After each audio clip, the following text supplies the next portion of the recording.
Ok, vamos a ir dando inicio con la actividad del día de hoy. El día de hoy es nuestro segundo webinar del 2025. Tenemos el gusto de tener por acá a la psicoanalista Soledad Milos, quien nos está acompañando, está conectada por allá desde Argentina. El trabajo del día de hoy que se propone por acá lleva por título El estrago materno. Voy a dar un pequeño anuncio de una actividad que tenemos en Yancia, Psicoanálisis. Voy a presentar formalmente a Soledad Milos, voy a presentarles un poquito, hablarles un poquito sobre su libro, Un dique contra la madre, e iniciamos. Lo primero que les quiero comentar es que en Yancia estamos preparando unas mesas de trabajo para el 2026. ¿Cuál es la intención de estas mesas de trabajo? Eh, Promover, facilitar que tal vez las personas que se dedican a la clínica, que están en formación, encuentren un espacio donde presentar un trabajo, eh, pero justamente platicando con mi compañero el fin de semana, llegamos a la conclusión que el trabajo de escritura, cuando uno está haciendo estos recorridos en la clínica, eh, más allá de tener un objetivo académico para el espacio de Yancia, es la posibilidad de ir construyendo nuestra propia clínica y la posibilidad de compartirla con más personas y que esta tarea de llevar la clínica no sea un espacio que tengan que ir en solitario o un espacio al que tengamos que adherirnos a una institución para entonces poder ser parte de. Entonces, esa es la intención de las mesas de trabajo. Eh, si tú en algún momento tienes un ensayo, estás ahorita trabajando algún tema, te gustaría participar en esas mesas de trabajo, envíanos un correo a Alianza Psicoanálisis para poderte enviar toda la información y si tú lo consideras, puedas participar. Vamos a estar recibiendo los trabajos a partir del mes de agosto. Durante agosto y septiembre vamos a estar recibiendo los trabajos. Dependiendo de los trabajos interesados, vamos a armar estas mesas de trabajo para poderlas realizar durante los primeros meses del 2026. Ahora, esta actividad formalmente no se va a grabar. Va a ser un espacio que los que asistamos, los que nos conectemos, podremos acompañar a los ponentes y participar de ese espacio. En este momento lo hemos pensado así. Eh, Dicho esto, ojalá se animen a participar, ojalá si saben de alguien que está trabajando algún tema y que quiera compartirlo por acá, tal vez va a ser una linda manera de iniciar a conocernos, de empezar a ocupar el espacio de Yancia. Y pues nada, vamos ahora sí formal. Bueno, voy a hacer una parte de recomendaciones. Les recuerdo que este evento pues está siendo grabado. Entonces, la intención de grabar el evento es que podamos distribuirlo en las redes sociales de Yancia y que las personas que por diversas razones no pudieron asistir al evento en vivo puedan tener acceso al material. Por lo tanto, se les invita a tener como cuidado con la cuestión del micrófono para no estar interrumpiendo a la ponente, a menos de que surja una duda y ella lo permita, pues interactuamos, ¿no? Al final de la ponencia, vendrá un espacio donde podremos interactuar, donde podríamos lanzar preguntas, interactuar un poquito. Y alzando nuestra manita virtual podremos llevar como este orden de participación. Ahora sí, eh, demos inicio formalmente con el webinar El estrago materno a cargo de la psicoanalista Soledad Milos. Les platico un poquito de Soledad Milos. Eh, Ella es magíster en psicoanálisis por parte de la UBA, es licenciada en psicología por parte del USAL, profesora de enseñanza secundaria normal y especial en psicología en USAL, exdocente de la Universidad del Salvador y autora del libro Un dique contra la madre, editado por Letra Viva en el 2016. Miembro de Nudo Institución Psicoanalítica y miembro de Reanudados, psicóloga de Fuerza Aérea. ¿Okay? Esta es una pequeña semblanza del gran trabajo, del gran recorrido que tiene Soledad Milos.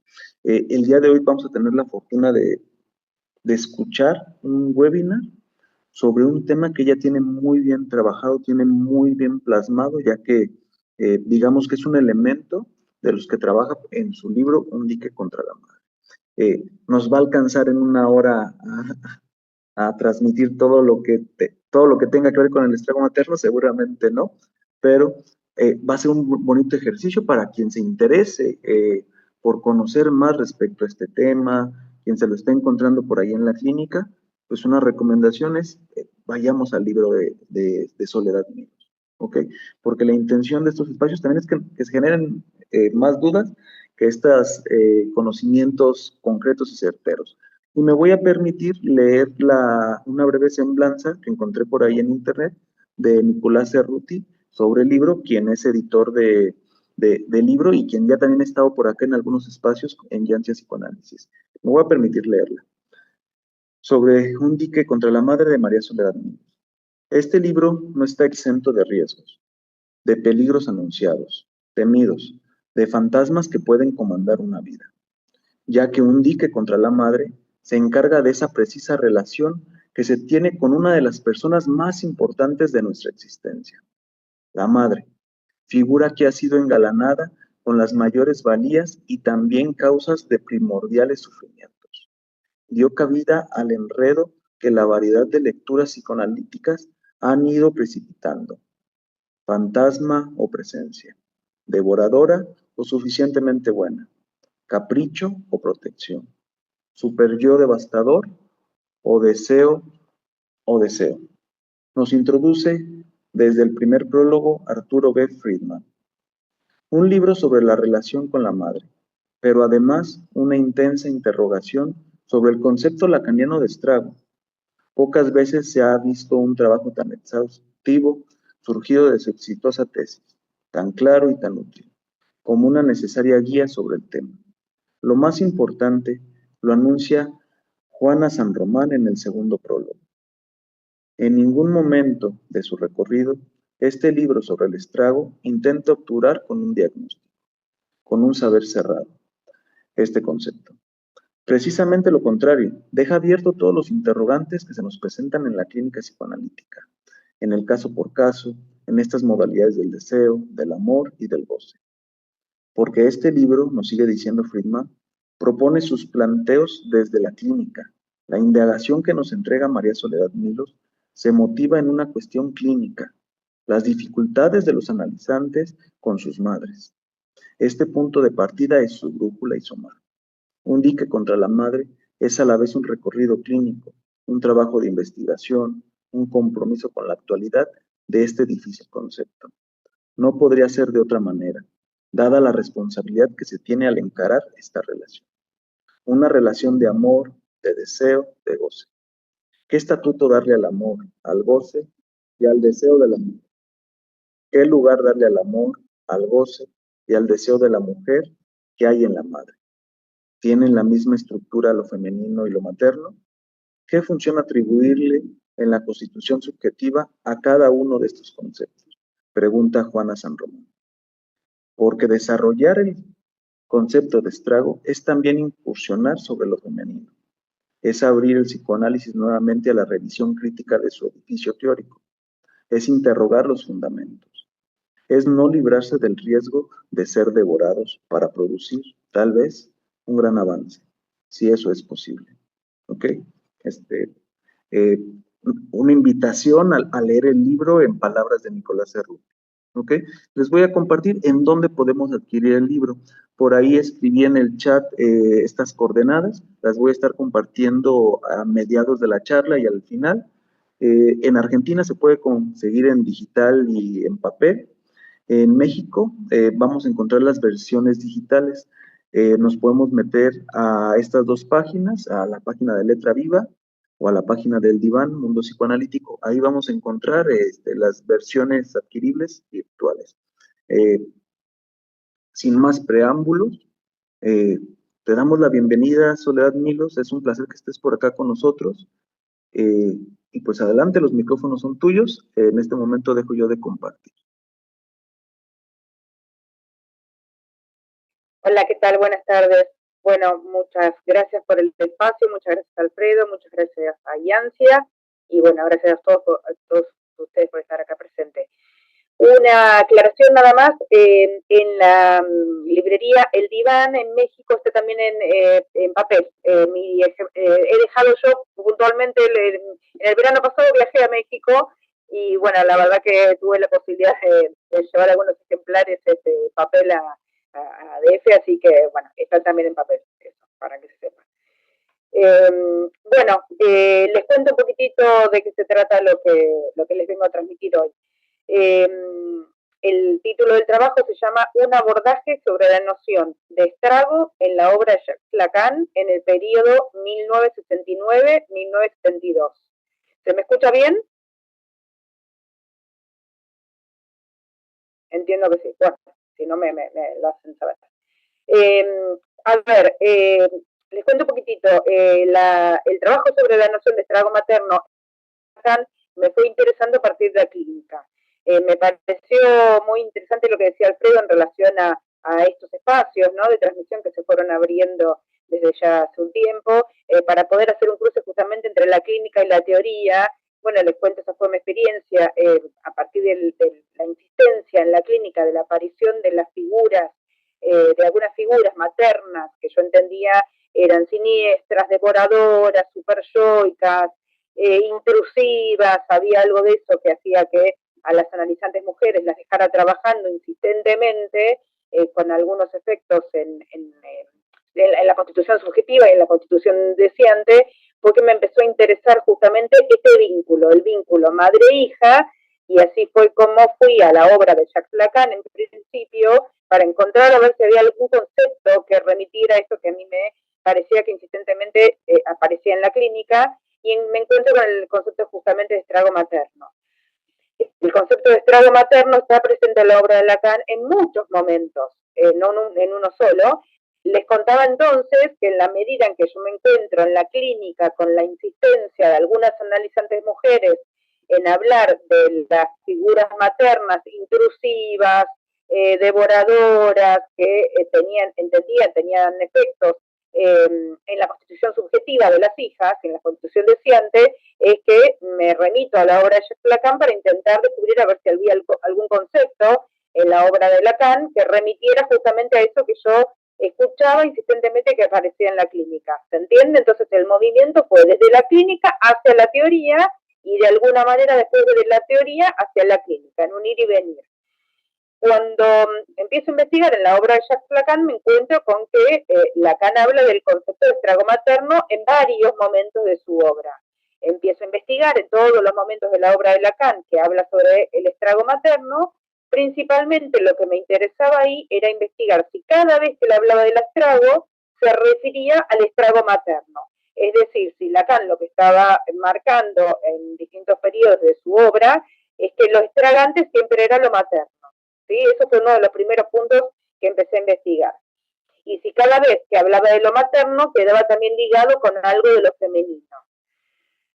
Bueno, me encuentro con que son muchos momentos en la obra de Lacan que habla del estrago materno, por eso, como algo mencionaba Alfredo en un momento, esto fue producto de una tesis de maestría que yo realizo esta investigación, que llevo unos cuantos años. Saben ustedes que también para poder abordar algún tipo de temática y poder investigar, hay que acotar, es decir, si no, es el orden del infinito. Entonces fue necesario que yo empiece a circunscribir cierto periodo en la obra de Lacan. Por eso justamente el título de lo que les presentaba hoy se llama Un abordaje sobre la noción de estrago materno en la obra de Lacan en el periodo, ahí circunscribo un periodo, 1969-1972. ¿Por qué ese periodo? Justamente porque encuentro que en ese periodo de la obra de Lacan es donde Lacan cita principalmente dos referencias que hablan del estrago materno, que son las más conocidas, que ahora enseguida se las voy a mencionar, las más contundentes teóricamente, las más sólidas. Entonces, eso es lo que hizo que yo circunscribiera la investigación en ese periodo. No obstante, también investigo que en otros momentos de la obra de Lacan, más allá de ese periodo, menciona al concepto del estrago materno y lo menciona también siempre en la misma línea. Es decir, siempre que Lacan habla del estrago, va a hablar de lo materno como estragante. Eso una y otra vez que aparece ese concepto en su obra. Entonces, el tema de esta investigación, les contaba, la noción de estrago materno en Jacques Lacan se instaló en mí a partir de un material clínico, donde apareció una figura de una madre devoradora y a la que el sujeto femenino, se trataba de una paciente mujer, le adjudicaba un deseo mortífero. Es decir, yo lo que escuchaba era un analizante que hablaba de su madre suponiéndole un deseo de muerte hacia ella como hija. De muerte metafórica o literal, podríamos decir, ¿no? Este tema me interesó y empecé a escuchar algo de este deseo materno con características mortíferas en varias analizantes mujeres. Es decir, si bien este interés en mí apareció por un material clínico en particular, que por supuesto todavía lo recuerdo, esto es muy habitual, lo decía Freud, que en la medida en que uno está investigando o empieza a escuchar la insistencia de un concepto, esto aparece más en la clínica, digamos, ¿no? Se empieza a escuchar en otras analizantes mujeres cuando había algo del orden de los tragantes, digamos. Entonces, si bien aparece en mí este interés a partir de una paciente, esto es algo que después puedo empezar a escuchar en muchas analizantes. Mujeres, esto también va a ser una cuestión, por eso yo anteriormente dije principalmente la noción de estrago materno, y esto está presente en Lacan, ahora después se los voy a comentar, me interesó para que quede ligado en la relación madre-hija.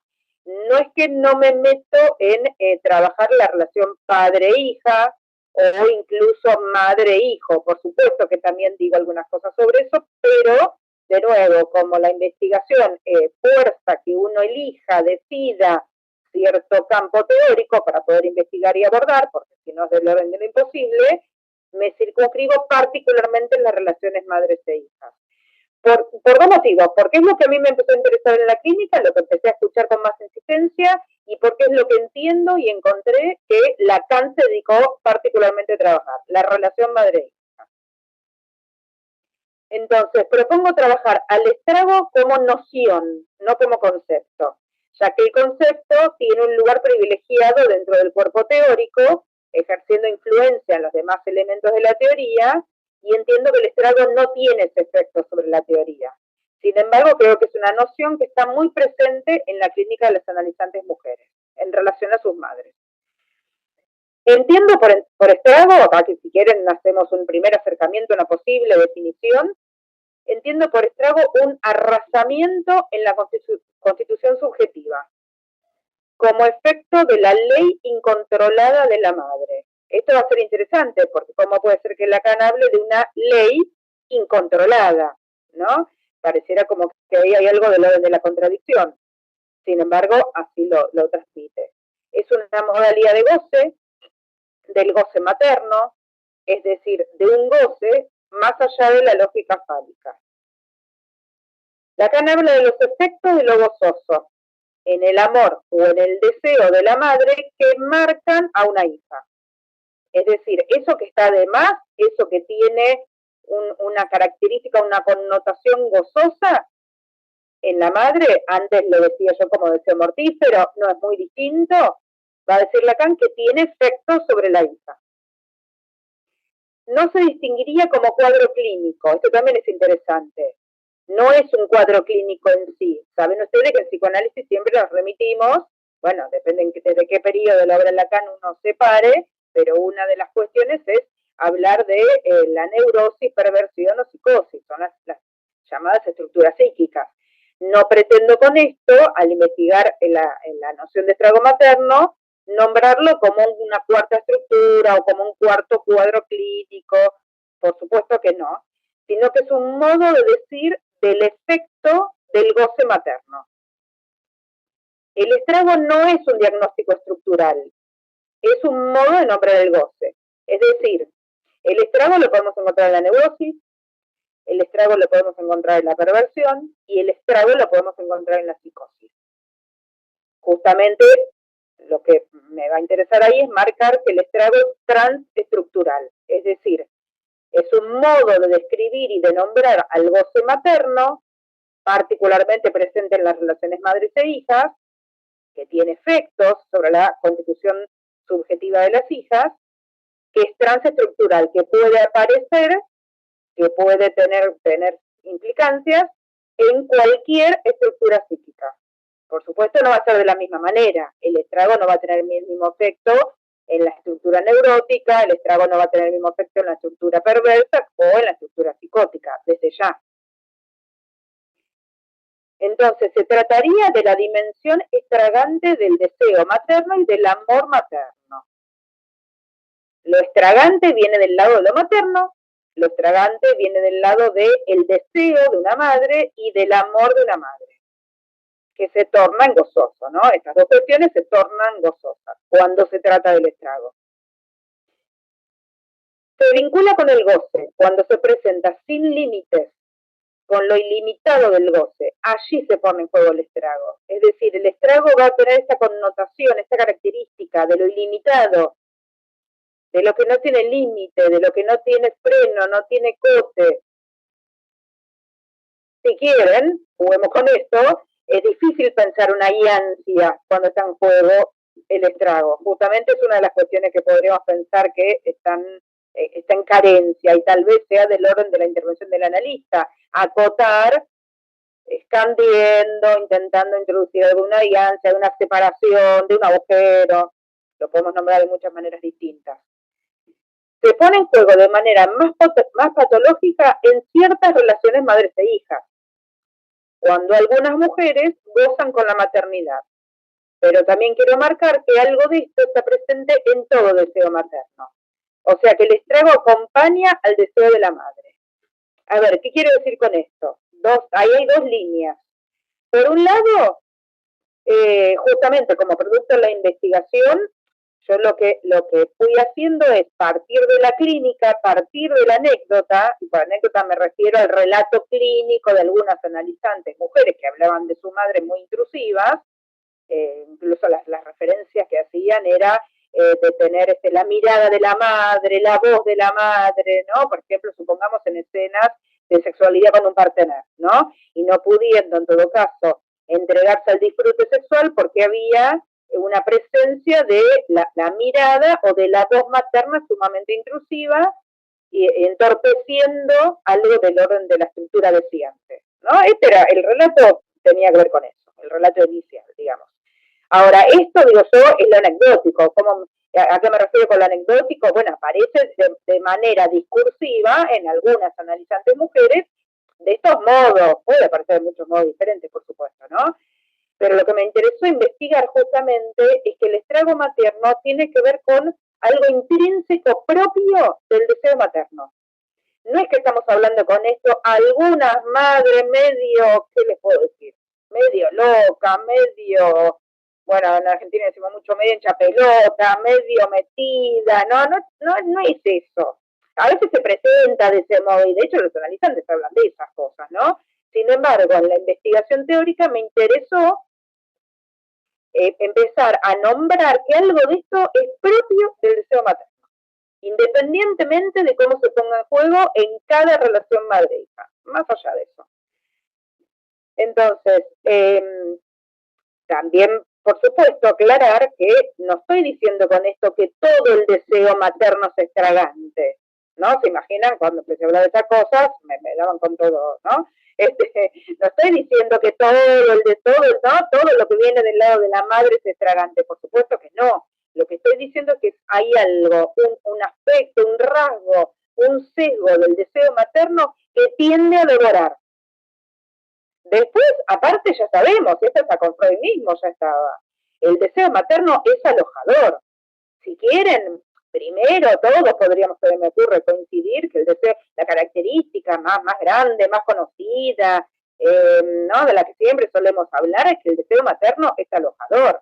Incluso deseo materno encarnado en quien sea que lo encarne, en una madre, en un padre, en una niñera, en un docente, no sé, en quien sea, pero que es necesario para poder pensar en una estructuración subjetiva que alguien encarne ese lugar, es decir, que alguien aloje, que alguien ame, como decía Freud, ¿se acuerdan? Ese cacho de carne. Para que ese cacho de carne, ese cuerpito, que esté libidinizado, es necesario que alguien ocupe, encarne ese lugar, esa función de alojar desde el deseo materno. Eso desde ya, y por supuesto que con eso no me meto, lo doy por obvio.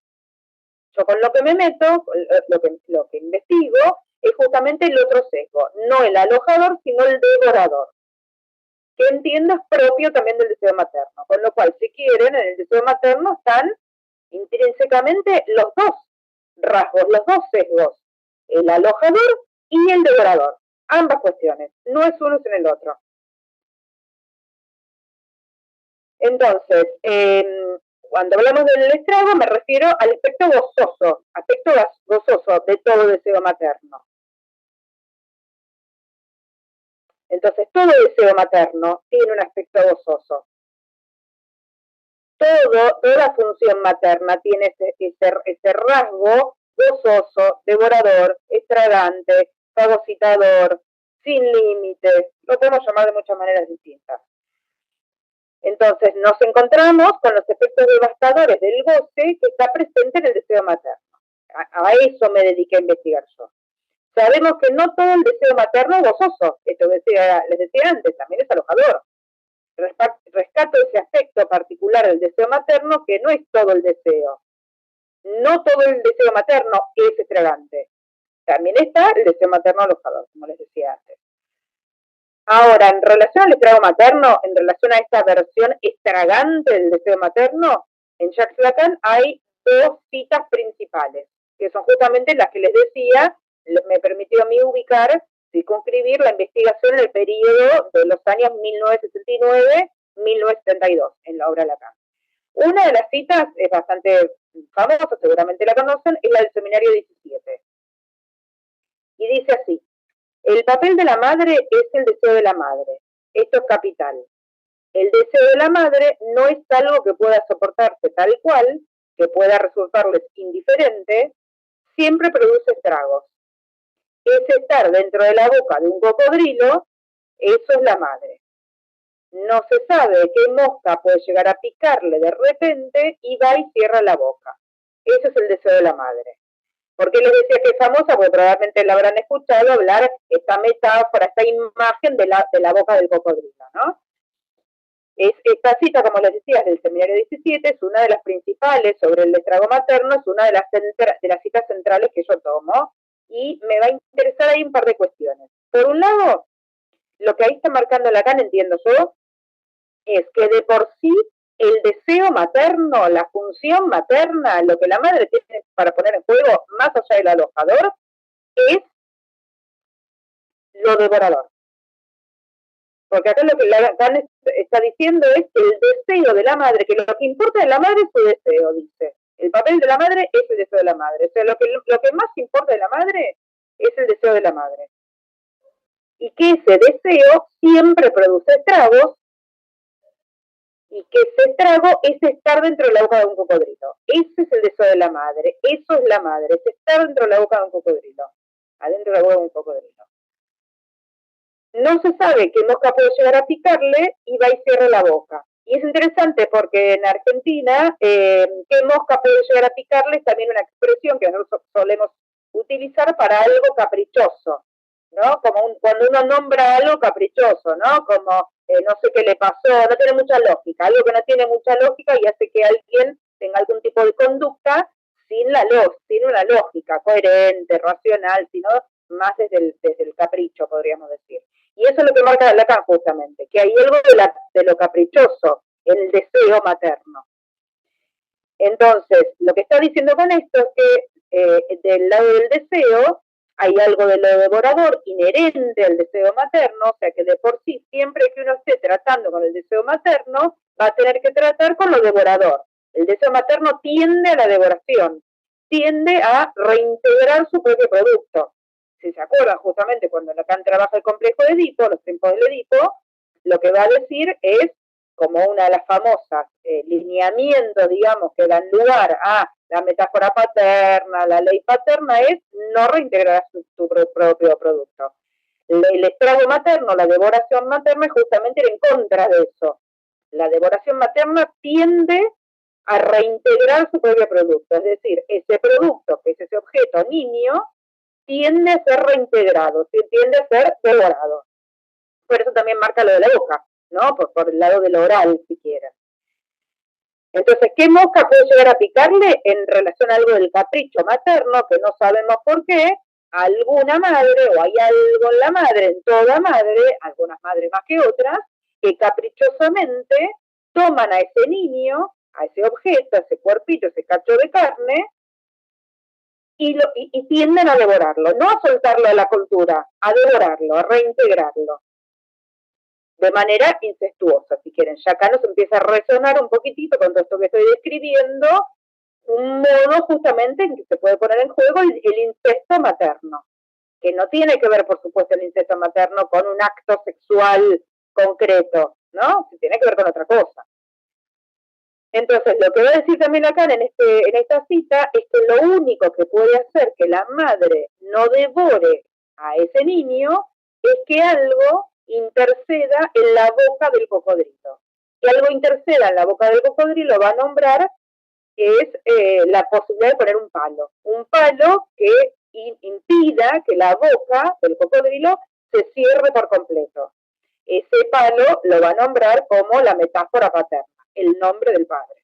Es decir, es necesario que se ponga en juego algo de una ley, no caprichosa o incontrolada, como nombra que es la ley de la madre, sino todo lo contrario, una ley hecha y derecha, si quieren, una ley en serio, una ley que hay que cumplir, una ley que todos sabemos que es así, nadie intenta hacer algo distinto, como es la ley justamente de la prohibición del incesto, esto que digo entre la neurosis, ¿no? Desde ya.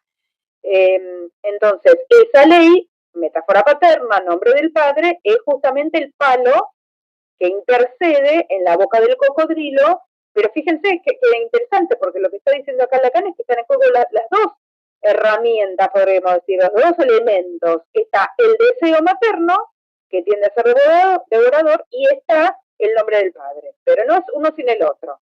Es decir, el nombre del padre tiene que interceder porque está el deseo materno tragante, que tiende siempre a cerrar la boca del cocodrilo, siempre. Entonces, utiliza la metáfora de la boca del cocodrilo para ilustrar la dimensión del deseo materno. Destaca el papel del deseo materno, no el deseo por la madre, como se puede leer desde el complejo de Edipo, sino que resalta el deseo de la madre. Ahí hay una vueltita de cuerpo interesante, ¿no? Porque miren que siempre pensamos que lo difícil es que el hijo, la hija, haga consciente, si quieren, su propio deseo hacia la madre, ¿no? Como que eso es medio clásico, siempre lo pensamos un poquito así. Sin embargo, acá Lacan lo que trata de establecer es, y esto está en Hamlet, es muy lindo Hamlet para poder pescar esto, como lo trabaja Lacan, es que lo difícil a tolerar para un hijo, una hija, siempre es el deseo de la madre. Resaltemos ahí el de, ¿no? Es decir, poder tolerar, digerir, si quieren, a mí me gusta esa idea de la digestión, de que algo se triture, digamos, el deseo de la madre, lo gozoso en la madre, que tiene efectos estragantes en la subjetividad de los hijos. Esto está muy lindo en Hamlet. Lo difícil a tolerar para Hamlet es el deseo de la madre, el goce materno. El estrago va por la vía del goce. Si bien, bueno, esta afirmación presenta una contradicción interna. ¿Cómo podemos hablar de un deseo estragante sin psicoanálisis? Siempre que pensamos al deseo, lo pensamos del lado de la falta, ¿no? ¿Cómo podemos decir un deseo mortífero? Mencioné antes yo, ¿no? También son conceptos que presentan una contradicción, son difíciles también hasta de escuchar. Deseo mortífero del lado de la madre nos hace un ruido tremendo. Bueno, sin embargo, esto está en la obra de Lacan todo el tiempo y en la clínica también, a mi gusto. Entonces, sostenemos que es legítimo pensar al deseo de la madre, tal como se nos presenta en esta referencia, del lado del estrago. Se juntan en relación al goce. Lo que hace que podamos hablar de un deseo mortífero o de un deseo estragante es el goce. Lo que torna a ese deseo como estragante o como mortífero es el goce, porque es esto que está de más, lo que va como un poquito más allá. Entonces, decíamos que el deseo de la madre produce estragos en el sujeto. Habrá que ver de qué sujeto estamos hablando. Si nos referimos al hijo o a la hija de esa madre que soporta el deseo materno, o si también estamos aludiendo a la mujer que porta ese deseo materno. Es decir, cuando mencionamos esto de que el deseo de la madre produce estragos en el sujeto, ¿de qué sujeto estamos hablando? ¿De los hijos o también de la madre que como mujer también tiene que soportar su propio deseo materno mortífero y devorador? Es decir, la madre también está atravesada por lo extravagante que hay en ella. Deseo que se soporta, ambos sujetos lo soportan y se porta. La mujer que hay en la madre también soporta el deseo materno y en ella podremos ubicar los efectos extravagantes de dicho deseo. Porque no se crean que es gratis para la madre todo esto. No es gratis para nadie, siempre tiene un costo, por supuesto. Entonces, es una interesante ambigüedad. ¿De quién estamos hablando? ¿De la madre o de la hija? De ambas, seguramente. El deseo de la madre tiene efectos en ambas. El sujeto se constituye por el deseo y en el deseo. No hay amor sin deseo. Que haga que ese amor sea agujereado, en el sentido de que no se trate de un amor narcisista, que permita condescender el gozo del deseo. La falta está del lado del deseo, pero el que podemos decir trabajó previamente en eso es el amor, vía los dichos del otro. En esos dichos se pone en juego el discurso amoroso, cuando no, el discurso odioso asesino. Esto está en el seminario 20, es un poco enredado, cuando Lacan empieza a trabajar en toda esta cuestión del deseo y del amor, la verdad que hay que, ¿no? Como muchos de sus momentos, hay que ir encontrando en la vuelta. A ver, a mí ahí lo que me parece interesante son dos cuestiones. Esto me remite mucho a el estadio del espejo. Porque si ustedes se acuerdan del estadio del espejo, lo que importa del estadio del espejo, por lo menos a mí me parece que es interesante esto, es tener en cuenta que lo que constituye a ese cuerpo de ese niño que está ahí en el espejo, esperando de alguna manera ser constituido, es no solo la mirada, vieron que está el ojo presente en el estadio del espejo, está juego la mirada, cómo se lo mira a ese hijo, es decir, qué lugar se le da desde una mirada, pero también los dichos, el discurso, si quieren lo simbólico, lo imaginario y lo simbólico, ¿no? Ambas cuestiones, pero no es una sin la otra, me da la sensación. Entonces, va a ser importante cuando una madre sostiene a un niño en el espejo, como tiempo de constitución, por supuesto, no solo la mirada hacia ese niño, sino lo que se dice de ese niño, su discurso, el discurso que se le dedica a ese niño, los dichos que van también marcando y haciendo de ese cacho de carne un cuerpo divinizado, pero divinizado de alguna manera en particular. No sabemos de antemano de qué modo se le está divinizando a ese cacho de carne. Entonces, lo que va a decir Lacan en el seminario 20 justamente es que no siempre el discurso, los dichos de quien encarna el lugar materno son amorosos, ¿no? Lo que se puede también decir de un niño puede ser odioso. Y por odioso me refiero, hay un libro, ahora me acuerdo, hay un libro muy interesante para esto de una psicoanalista argentina que se llama Elida Fernández, donde justamente hay mucho relato clínico de madres más bien tendientes con la psicosis, donde justamente lo que ella relata son modos discursivos de nombrar a estos cuerpos, ¿no? Entonces, eran vividos como tumores, como desechos, de hecho, hay muchos relatos, supongamos, de niños que son paridos en el inodoro, ¿no? En el bidet, digo, ¿no? como desalojados.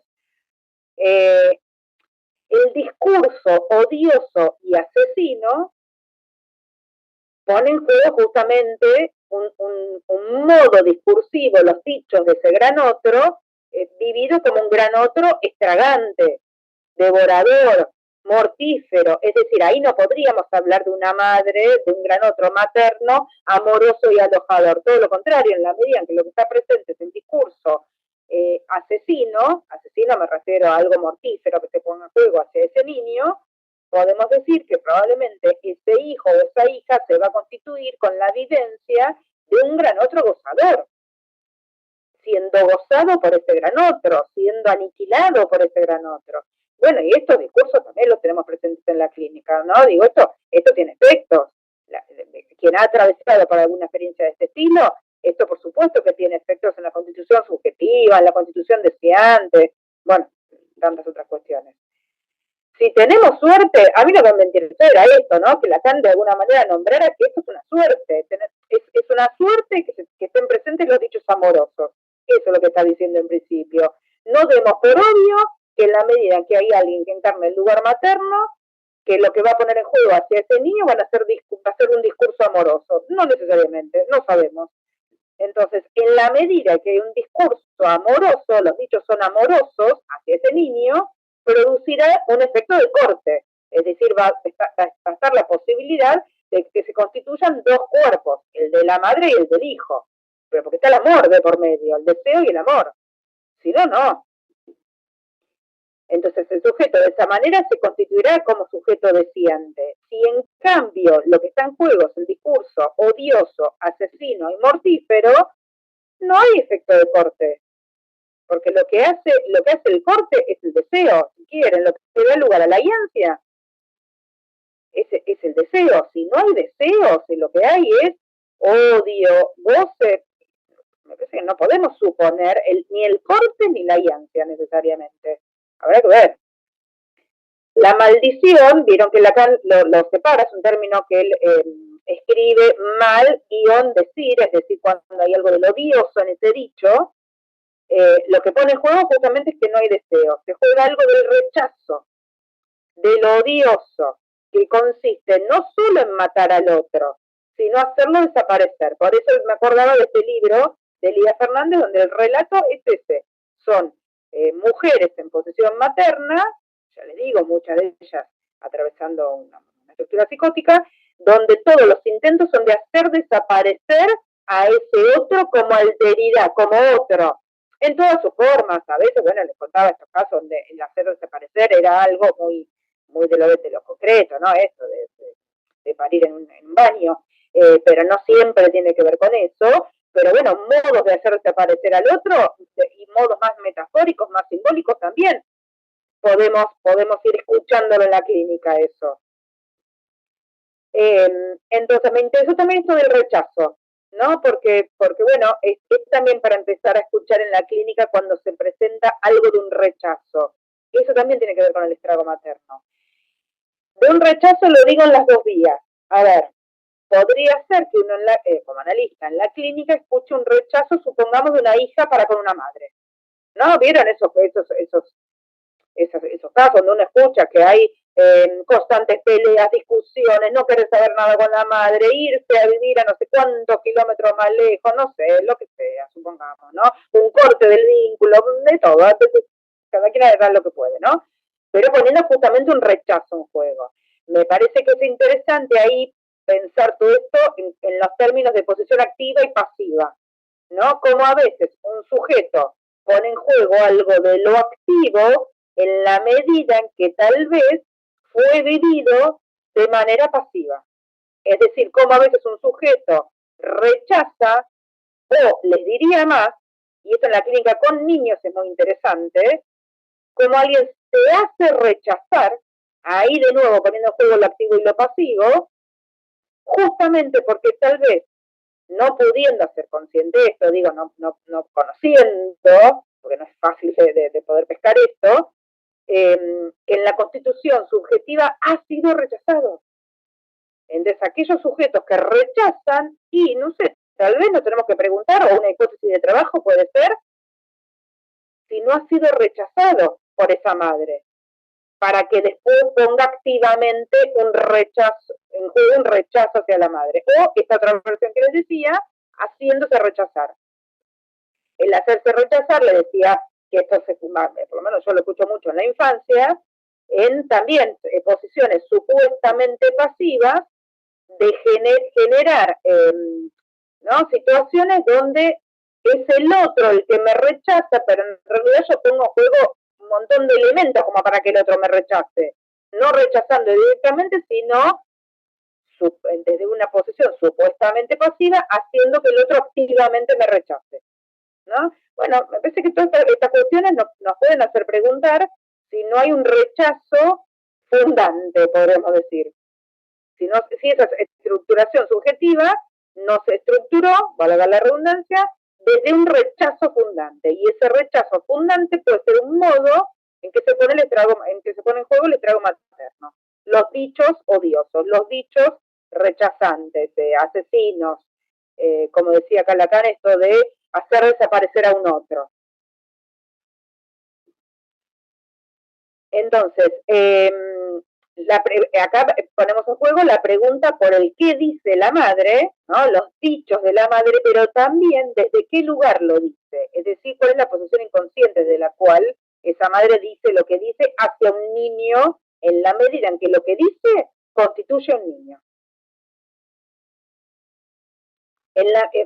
Cuando hay este discurso asesino,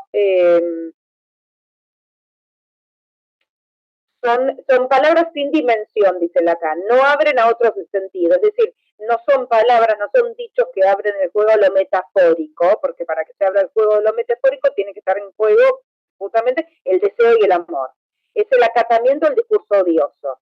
El discurso amoroso, en cambio, permite esa apertura a un doble sentido, a una pregunta de qué me quiso decir, ¿no? Viene esa gran pregunta de Lacan, ¿de qué me quiere el otro? En la medida en que un sujeto se puede preguntar qué me quiere el otro, bueno, no da lo mismo si lo que aparece ahí es un discurso amoroso o un discurso asesino.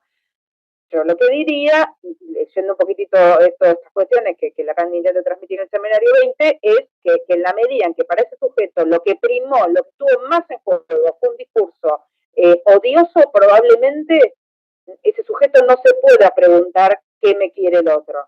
No es una pregunta posible, porque es aniquilador preguntarse eso. Con lo cual, muy difícil que alguien se pueda preguntar eso.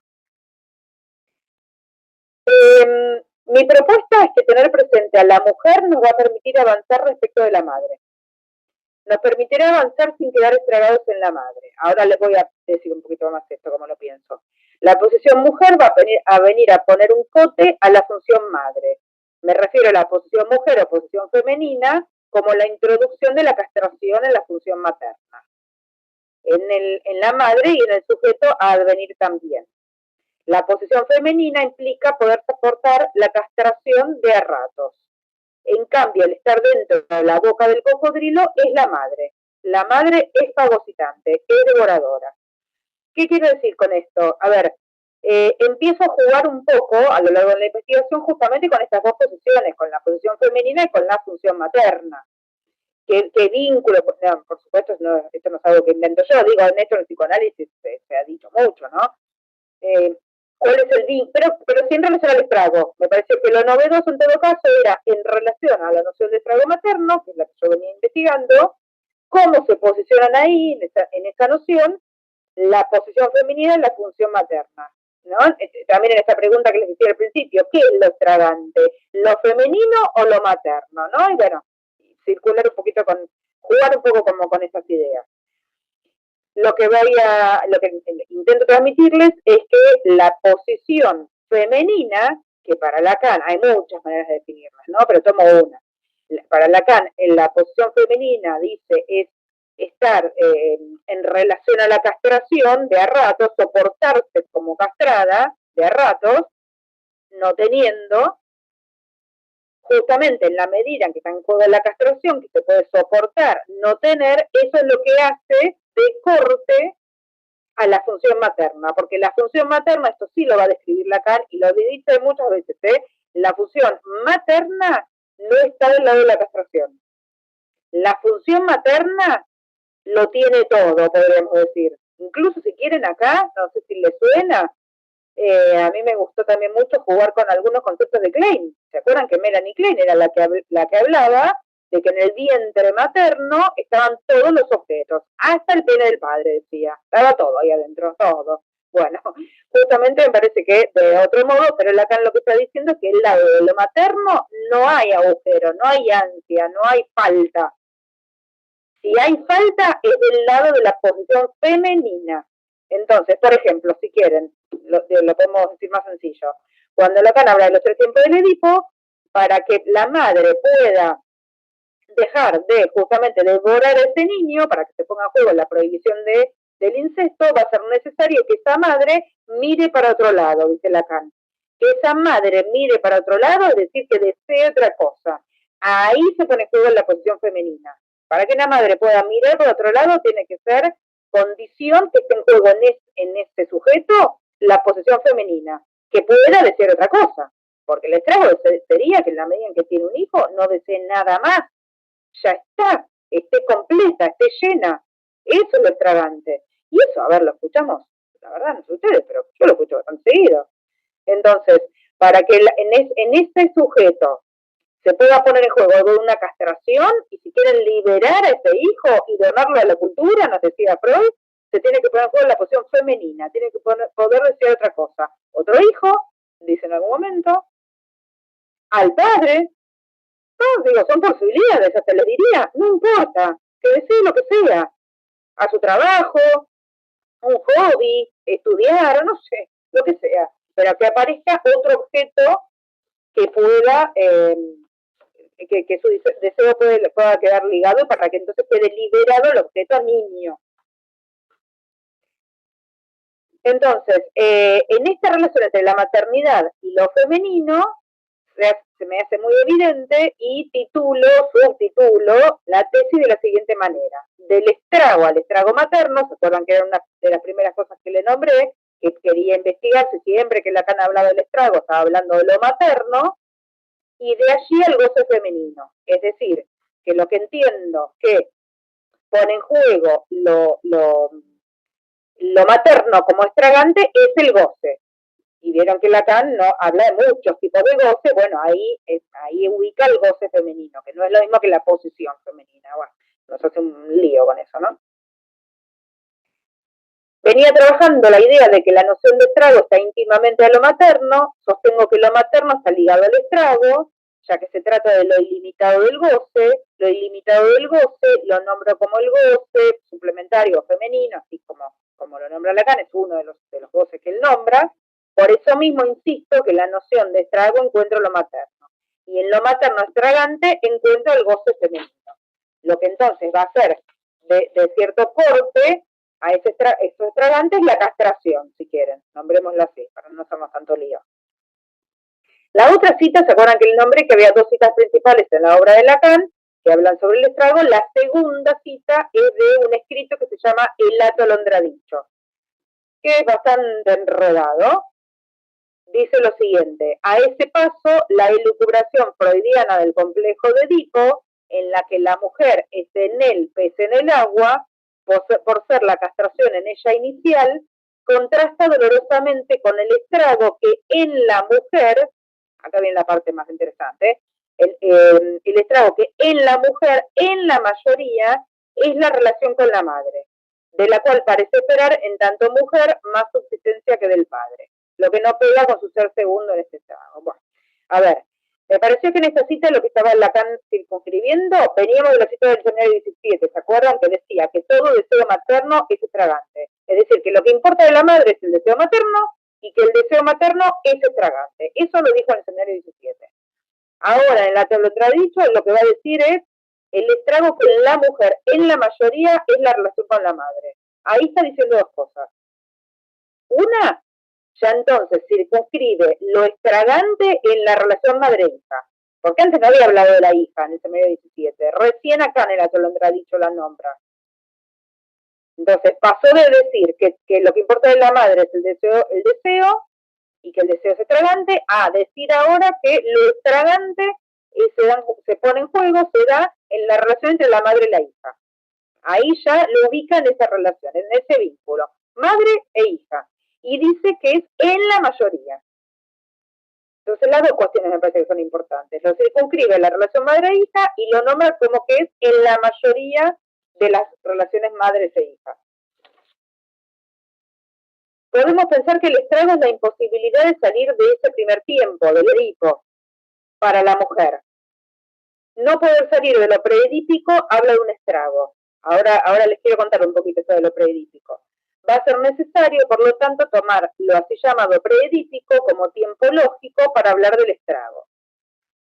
Por otro lado, en esta cita, la del atolondradicho, que recién les nombré, habla del contraste doloroso, como que hay algo de un dolor, ¿no? Vieron que siempre, todo lo femenino, lo materno, todas esas cuestiones, siempre en el psicoanálisis ya desde Freud, todo era doloroso, dificultoso, trabajoso, ¿no? Como todo más.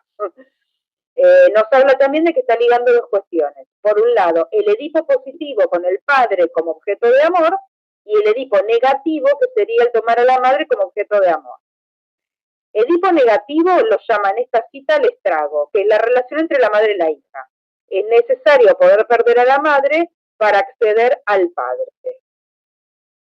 Perder a la madre es doloroso por su carácter de objeto primero, fundante, primordial, lo cual da sentido al sujeto.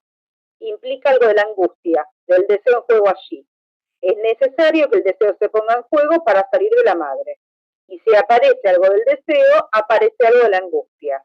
El deseo, ya nos lo decía Lacan, no es sin angustia. Están las dos cuestiones unidas. El movimiento subjetivo de salir de la madre no es sin angustia. A ver, ¿qué es esta cuestión de lo predípico? Esto está un montón en Freud. A mí me pareció interesante lo siguiente, a ver, que para poder hablar en términos de los tiempos del Edipo, ¿no? Del estrago, cuando yo empiezo a leer, a releer los tiempos del Edipo, desde Lacan y el complejo de Edipos de Freud, ambos autores, estos están ambos, ambos autores es como que van bien a lo fundante, a lo primero, y ahí por esas cosas termino también trabajando algunas cuestiones de Klein, porque vieron que Klein también, todo muy temprano, muy fundante, muy primario, bueno. Pero en Lacan y Freud también esto está, es decir, lo materno queda como algo muy primario. Entonces, lo extravagante en ambos autores, tanto en Freud como en Lacan, no, lo que circunscribe es que lo extravagante sería hasta casi previo a entrar a los tiempos del Edipo. Porque para una mujer que esté en juego el primer tiempo del complejo Edipo, el primer tiempo del Edipo, sería ya la posibilidad o como condición para que eso se dé, tomar al padre como objeto de amor. Ahí la mujer entra en el Edipo, ¿no? Siempre la pensamos así, la mujer ligada al progenitor del sexo opuesto, toma como objeto de amor al progenitor del sexo opuesto, en este caso la mujer toma al padre, y se identifica con la madre, ¿se acuerdan? Ahí estaría en juego la entrada del complejo de Edipo o en el primer tiempo del Edipo para Lacan. Sin embargo, ambos autores marcan que lo extravagante no está ahí. Ojalá que llegue ahí, les diría. Ojalá. Cuando alguien llega ahí, bueno, ya está todo un poquito más en marcha, hay una posibilidad, una neurosis. El estrago es anterior. El estrago, lo nombran ambos autores, está circunscrito el tiempo del estrago en lo preedípico. Y lo preedípico es justamente desde la mujer quedar ligada a la madre como primer objeto de amor. Justamente van a decir los dos que lo difícil para una mujer es abandonar a la madre.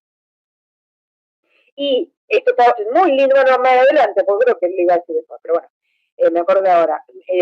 Lo interesante es que esto lo dice Freud, que cuando una mujer elige a un partener, a un marido, si quieren, decía Freud, porque era muy clásico, no tenía otra forma de pensar, digamos, las parejas constituidas en ese entonces, cuando una mujer elige a un partener del sexo opuesto, no lo hace según el modelo del padre, ¿no? Según el modelo edípico del padre, que supuestamente es el primer objeto de amor en cuanto a un progenitor de un sexo opuesto. Freud lo que va a decir es que cuando una mujer elige un marido, lo hace sobre la base del modelo materno. Es decir, que ahí está en juego lo preedípico. Cuando una mujer elige a su marido, lo está eligiendo como objeto de sustitución de la madre, no del padre. Eso es lo extravagante. Y eso está siempre presente, va a decir. Algo de eso, no todo. ¿No? Bueno, calmémonos. Algo de eso, no todo. Entonces, si hablamos del estrago, que es en la mayoría, ya nos lo decía en la cita de Leto Londra dicho, ¿no? Que en la mayoría se da esta cuestión del estrago, ya nos introducimos en una singularidad del estrago. Lo singular de lo estragante de las relaciones madres e hijas, lo cual quiere decir que no siempre tienen el mismo efecto y que sea para todos de la misma manera. Cobrará en cada caso una dimensión particular, o sea que en lo universal de las relaciones madres e hijas y del deseo materno encontramos lo singular. Ahora les cuento un poquito esto como lo pensé. Lo universal es el deseo materno y el estrago implica algo del deseo materno. Algo de ese deseo materno, sin embargo, lo singular es cómo se juega en cada relación madre-hija. A ver, ¿por qué esto? A ver, porque en la medida que yo empiezo a investigar esta cuestión del estrago materno en las relaciones madres e hijas, lo que me pregunto es si es en todas. todas las relaciones madres-hijas son estragantes, todas lo viven de la misma manera, todas las hijas enloquecen por esa mirada intrusiva de la madre, ¿no? Bueno, entre otras cuestiones que me pregunto, ¿no? Entonces, lo que se los hago, por supuesto, le estoy acortando y relatando algo que llevó muchísimo tiempo de trabajo, ¿no? De ya. Pero a ver, lo que termino justamente puntualizando es que lo universal, que algo de lo universal, es decir, del para todos, que nos atraviesa a todas las subjetividades, hablando de las relaciones madres e hijas, ¿no? Es que siempre hay algo del estrago. En todas las subjetividades y en toda relación madre-hija hay algo del estrago. No hay relación madre-hija, no hay subjetividad sin que roce algo del estrago. Ahora, lo singular, lo particular, es cómo se da ese estrago. No todas las relaciones madres-hijas son iguales. No todas las madres son igual de intrusivas. No todas las madres son igual de devoradoras, de represoras, si quieren, ¿no? De intimidantes, bueno, no, claro, de ya. Y no todas las hijas pueden hacer lo mismo, que eso también va a ser otro costado interesante, no todas las hijas pueden hacer lo mismo con el estrago materno, justamente, lo que les decía al principio en relación a la neurosis, psicosis y perversión. No va a ser lo mismo lo que puede hacer una hija neurótica frente al estrago, ¿no? Si quieren, frente a la mirada intrusiva de su madre, que lo que puede hacer una hija psicótica frente a la mirada intrusiva de su madre. Si quieren, lo que podemos ubicar, probablemente, si en la hija hay una estructura neurótica, probablemente armará un síntoma. Habrá alguna manifestación del inconsciente. ¿Cómo nos vamos a enterar de todo esto? En un sueño, en un acto fallido, en un síntoma, tal vez algún síntoma en relación a la sexualidad. No, nos enteraremos de eso, de esa manera. En cambio, si se trata de una estructuración subjetiva psicótica, probablemente podría ser que haya un delirio o una alucinación alrededor de la mirada intrusiva. ¿Vieron?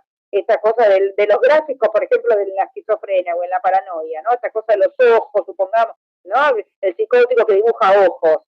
Bueno, no siempre tenemos que suponer que esos ojos son por el lado de lo intrusivo del superyo paterno. Que esto es lo que ya decía Melanie Klein. Melanie Klein habló del superyo materno. Y justamente lo que decía Melanie Klein es que el superyo materno era muchísimo más sádico que el superyo paterno. Entonces, lo que digo, después, por supuesto, caso por caso, habrá que escuchar el discurso y el material de cada quien, ¿no? Porque no tenemos que suponer nada, pero esos ojos, ¿no? Que a veces un esquizofrénico o un paranoico puede llegar a dibujar, habrá que ver si son más del superyo paterno o de un superyo materno vivido como intrusivo, con el cual no se pudo armar un síntoma porque no se trata de una neurosis y tal vez se lo vive como algo del orden de una alucinación. Entonces aparece el ojo suelto, ¿no? Me persigue el ojo. Y tal vez es ¿no? Esa madre que se vive intrusivamente. Bueno, no les quería ver, pero así que el material clínico primero con el que yo me empecé a interesar por este tema tenía más esa característica, justamente. Una voz, un ojo, bueno, vivido de manera, una cucaracha que representaba la presencia de la madre mientras esta analizante mujer intentaba tener relaciones con su novio. Bueno, y para ella, ¿no? Implicaba la presencia de lo materno.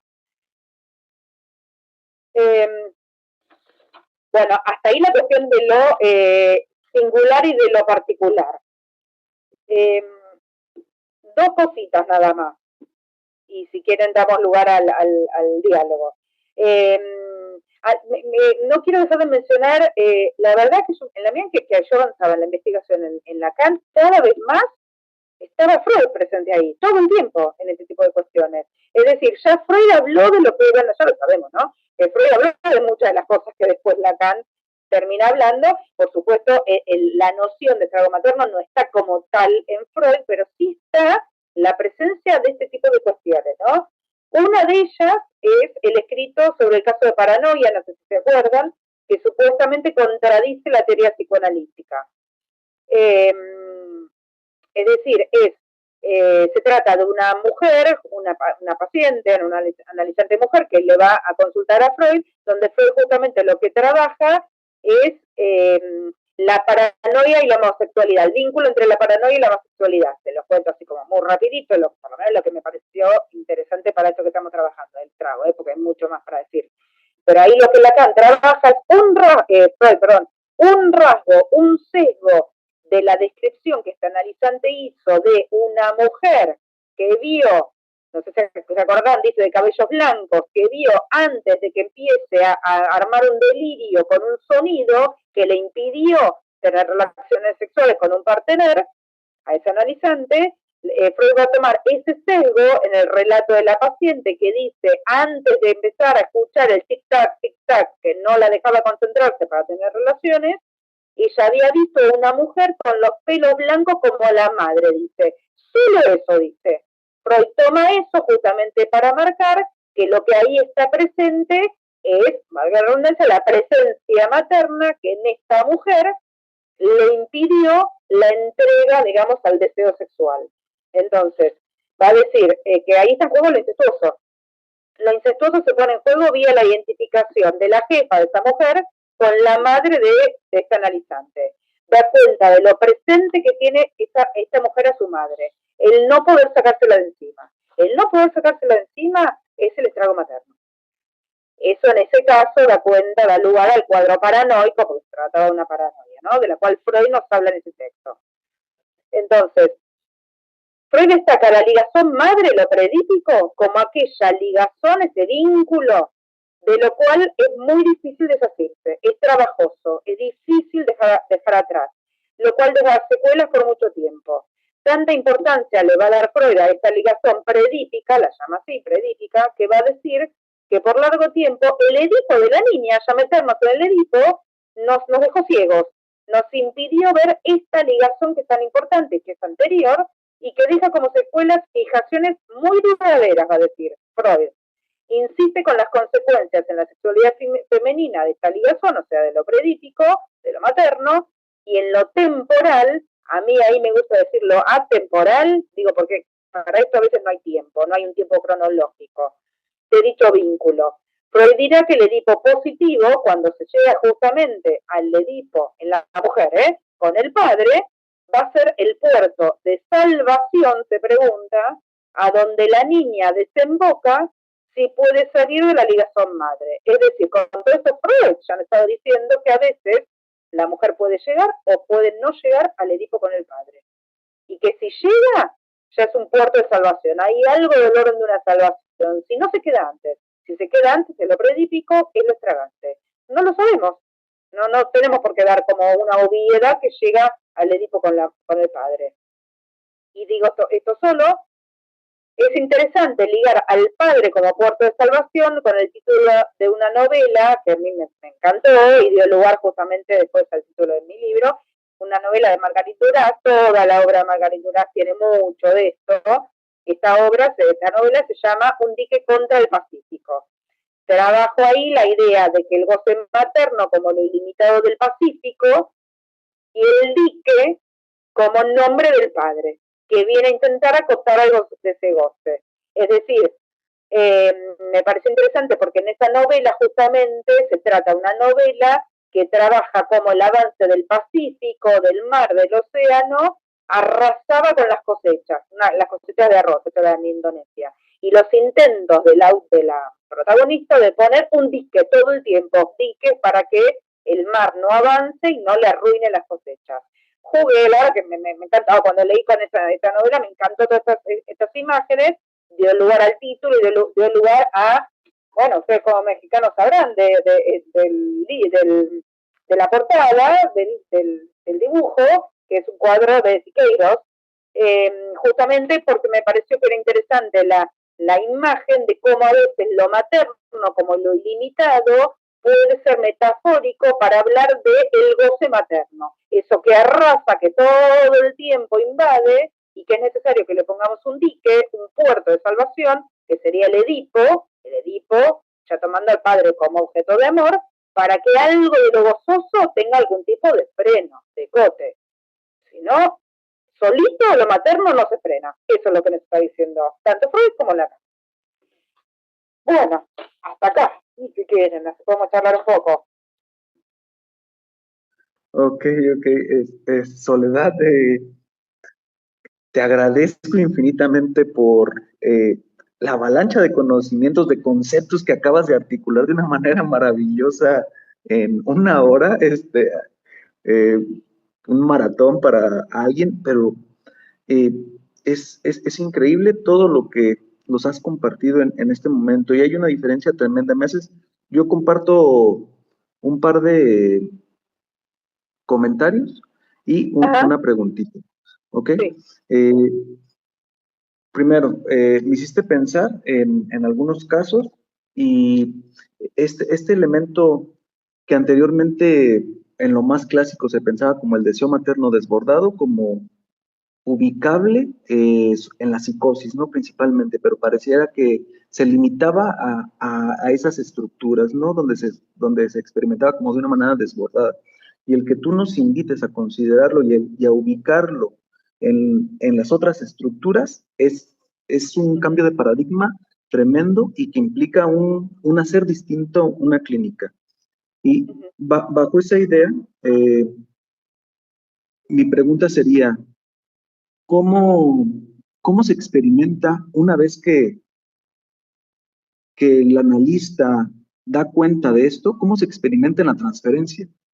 ¿Cómo se Ajá, experimenta este deseo desbordado en la transferencia, ¿no? O sea, porque si uno no da cuenta de ello, pues solamente en la psicosis nos sentimos traspasados por la mirada y todo eso, ¿no? Y si abordamos la clínica desde otras cosas, pues le daremos otro nombre, pero no lo vamos a advertir de esa forma. Entonces, una vez que lo adviertes, ¿cómo se experimenta en la transferencia?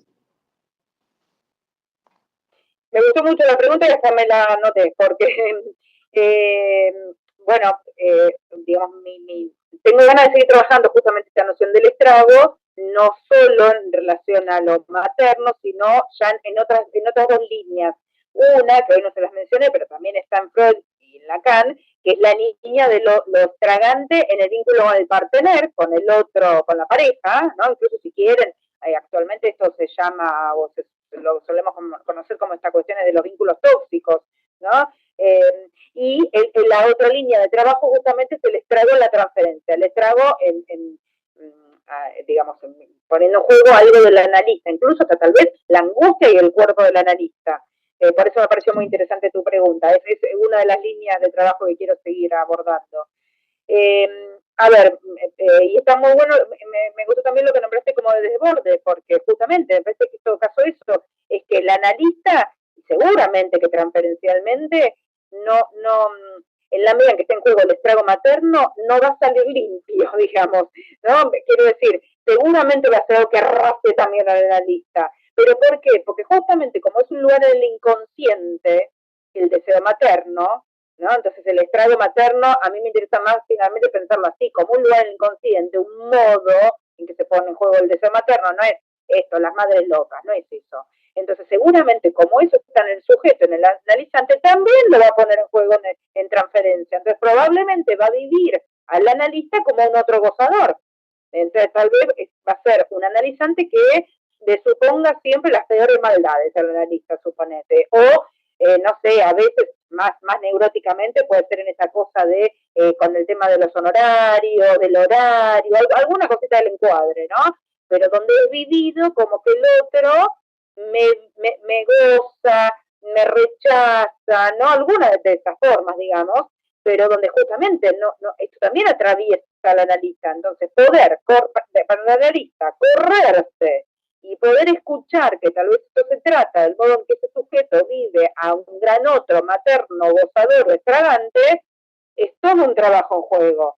Por eso me parecía, y algo de eso es lo que intenté decir al principio, lo interesante es salir de la anécdota, ¿no? Lo interesante de no quedarse en lo imaginario, en el vínculo imaginario, ¿no? Y poder escuchar un poquitito más allá en la posición de ese sujeto que vive las relaciones con los otros de esta manera, si quieren, porque sin ninguna duda, si está el estrago de por medio, seguramente que va a vivir todos sus vínculos de un modo gozador. Siempre le va a suponer un goce a los otros, ¿no? Y se va a ubicar de una manera muy particular, eso de ya.